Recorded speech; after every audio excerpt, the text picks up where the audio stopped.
नगर निगम चुनाव के दौरान गूंजा राम पथ के निर्माण का मुद्दा। समाजवादी पार्टी के पूर्व राज्य मंत्री पवन पांडे आए व्यापारियों के साथ प्रेस कॉन्फ्रेंस में भाजपा सरकार को लिया आड़े हाथों। पवन पांडे का बयान, भाजपा की सरकार में व्यापारियों का उत्पीड़न किया जा रहा है। शहादतगंज से नया घाट तक का व्यापारी डरा हुआ है और सहमा हुआ है कि कब भाजपा सरकार का बुलडोजर उसके दुकान और मकान को जमीन दोज कर देगा। पवन पांडे का आरोप है कि नापा कुछ जा रहा है, तोड़ा कुछ जा रहा है। मुआवजे में भी असमानता है। विधानसभा चुनाव के दौरान पूर्व deputy CM doctor Dinesh Sharma Ayodhya पहुंचकर व्यापारियों से किया था वादा, दुकान हटने के पहले दिया जाएगा दुकान का आवंटन। डिप्टी सीएम ने कहा, कहाँ गया वादा? डिप्टी सीएम ने जो कहा था वादा कहाँ गया?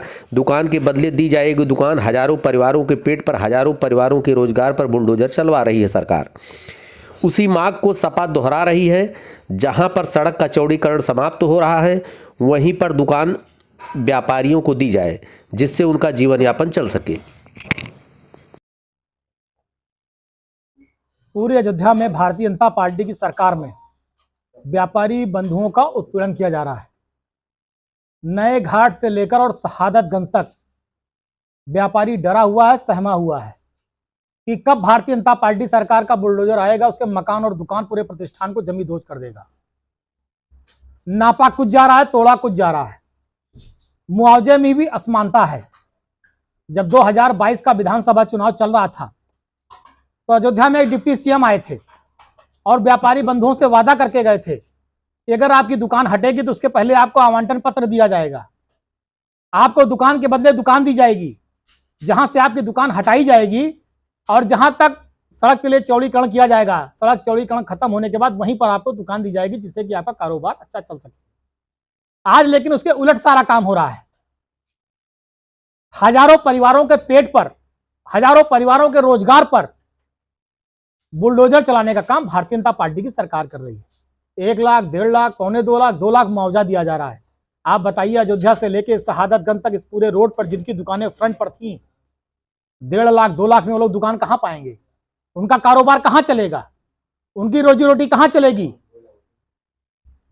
इन्होंने वादा किया था दुकान के बदले दुकान का, और आज हम उसी मांग को दोहरा रहे हैं कि जहां पर सड़कें चौड़ीकरण से समाप्त हो रही हैं, वहीं पर दुकान के बदले दुकान व्यापारी बंधुओं को दी जाए, जिससे कि उनका जीवन यापन चल सके, रोजी रोटी चल सके।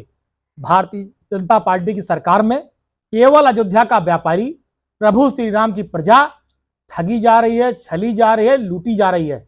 उनके बच्चों की फीस का क्या होगा? कहां से आएगी? उनके परिवार का राशन कैसे आएगा? रोजी रोटी दुकान कैसे चलेगी? उनके माता पिता का दुआई कैसे आएगी? सारे व्यापारियों के हाथ में आपने कटोरा थमा दिया। आपने जब हनुमानगढ़ी के सामने जो लड्डू के व्यापारी थे, उनकी दुकानों को हटाया था, अब आप बताते हैं कि उनको हम टेढ़ी बाजार में जहां कॉम्प्लेक्स बनवा रहे हैं वहां दुकान देंगे। आप बताइए, टेढ़ी बाजार से लड्डू लेकर कौन हनुमानगढ़ी चढ़ाने जाएगा? क्या होगा उन व्यापारियों का? 3-4 पीढ़ियों से जिनकी दुकानें चल रही थी, परिवार का रोजी रोटी का माध्यम वही था। तो आज अयोध्या की जो प्रभु श्री राम की प्रजा है, उसके हाथ में कटोरा देने का काम और भीख मंगई के स्तर पर पहुंचाने का काम भारतीय जनता पार्टी की सरकार कर रही है, जिसका समाजवादी पार्टी पुरजोर विरोध करती है। हम व्यापारियों के साथ हैं, व्यापारी बंधुओं के साथ हैं, और हम सरकार से मांग करते हैं कि इनको स्थापित किया जाए, जिससे कि इनका कारोबार, दुकान चल सके, और ऐसी जगह स्थापित किया जाए जहां इनका व्यापार चल सके। इन्हें सड़क पर दुकान की व्यवस्था की जाए। आप इनको माझा में दुकान दे देंगे, आप इन्हें टेढ़ी बाजार में दुकान दे देंगे, तो इससे इनका कारोबार नहीं चलेगा। व्यापारियों के पेट पर, परिवार पर लात मत मारिए, इनको बसाइए, इनको कारोबार को आगे बढ़ाइए। और ये धर्म की नगरी है।